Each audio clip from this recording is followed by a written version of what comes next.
негізінде біз пікірді тұжырымдау әдісімен жұмыс жасаймыз. Әр топтың атына лайықты ғалым Шоқанның айтқан пікірлері қазір тақтада көрініс табады.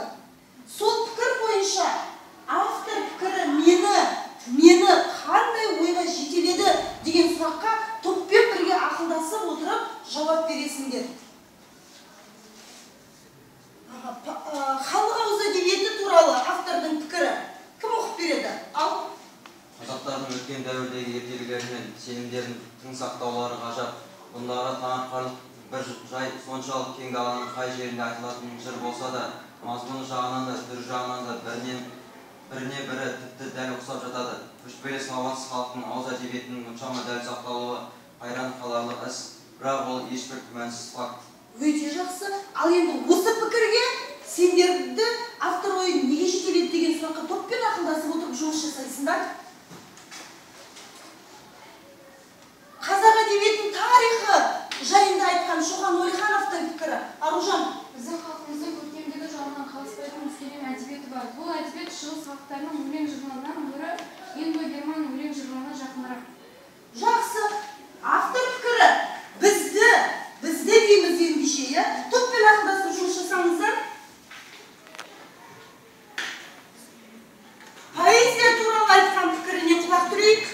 Дала өмірін жырлаған поэзия болғандықтан, бұл екі елдің де поэзиясы да бір-біріне өте ұқсас. Екеуінің де сюжеті дала өмірі тәрізді, үнемі біркелкі болып келеді. Екеуінің де көшпелі тұрмыс, сұлу табиғат, рулардың қарым-қатынасы талас-тартысы суреттеледі. Өте жақсы. Ал енді автор пікірі бізді қандай ойға жетеледі? Топпен жұмыс жасап отырмыз, пікірі. Дала өмірді жырлаған поэзия болғандықтан, бұл екі елдің де поэзиясы да бір-біріне өте ұқсас. Екеуінде сюжеті дала өмірі тәрізді, үнемі біркелкі болып келеді. Екеуінде де көшпелі тұрмыс, сұлу табиғат, рулардың қарым-қатынасы талас-тартысы суреттеледі. Бұл автордың пікірі. Ал автордың пікірін бізді жетелеген тұжырымдаған ойымыз бойынша, қазақ халқы және қырғыз халқының жырларының ұқсастығы, одағы суреттелген табиғат, рулардың қарым-қатынасы, талас-тартысы бір ұқсас болып келеді. Бұның бір ғана себебі бар. Ол екеуінің де бір түпкі атасы бір болғандықтан. Түпкі елдері, түпкі тарихы бір болғандықтан. Және де қазіргі кезде бұл екі халықтың мәдениеті де, әдебиеті де бір. Өте тамаша, өте жақсы. Ал келесі қай топтайын бізге? Халық ауыз әдебиеті туралы пікіріне назар аударайық. Қазақтардың өткен дәуірдегі ертегілер мен сенімдерін тың сақтаулары ғажап. Бұндағы таңырқарлық бір жай соншалық кең даланың қай жерінде айтылатын жыр болса да, мазмұны жағынан да, түрі жағынан да біріне бірі тіпті дәл ұқсап жатады. Көшпелі сауатсыз халықтың ауыз әдебиетінің мұншама дәл сақталуы қайран қаларлық іс, бірақ ол ешбір күмәнсіз факт. Өте жақсы. Ал енді автор пікірі сендерді қандай ойға жетеледі? Олар? Шоқан Уәлиханов бұл пікірде қазақ халқын, яғни сол кезде мәдениетсіз, сауатсыз және көшпелі халық деп айтқан. Және де Шоқан Уәлиханов бұл ойға қарсы шығады.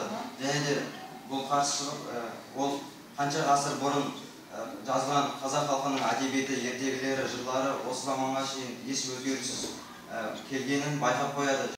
Уәлихановтың айтқан пікірі қандай еді, Аружан? Кім оқиды? Аружан ба? Біздің халқымыздың көркемдігі жағынан қалыптаспайтын өскелең әдебиеті бар. Бұл әдебиет шығыс халықтарының өлең жырларынан гөрі индо-герман өлең жырларына жақынырақ деген екен. Ал енді осы пікір сендерді қандай ойға жетеледі? Біздің ойымша, біздің халқымыздың әдебиеті шығыс халықтарының әдебиеті сияқты бір сарынды емес, жан-жақты индо-герман әдебиетіне жақын, өлең жырларына жақын болып келеді. Және де бұдан біздің халқымыздың әдебиеті өлең жырларының өзіндік ерекше орны бар екендігі тағы да байқалады. Және де осыдан Шоқан Уәлихановтың қазақ әдебиетінің ғана емес, және де шығыс халықтарының және де индо-герман халықтарының сонымен қатар